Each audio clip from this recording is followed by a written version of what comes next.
Hello, my dear children. How are you? I am Miss Silvina, and today we are going to learn about there is and there are. There is lo uso para el singular. Hay un, una.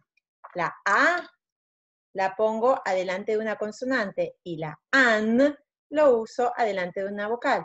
For example, there is a bed. There is an orange bed. There are para el plural. Por ejemplo, there are 2 chairs. Hay 2 sillas. So, let's go to vocabulary now. Bedroom. Bedroom es habitación. Bed, cama. Mirror, espejo. Plant, planta.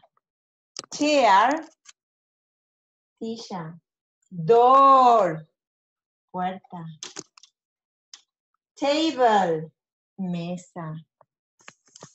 Window, ventana. Walls, paredes. So remember, bedroom, habitación. And we're going to work with Van Gogh's bedroom in Arles. We are going to learn about the preposition on, sobre. For example, the plant is on this yellow thing. On. La planta está sobre. On. Okay. Goodbye. Love you. Big kiss.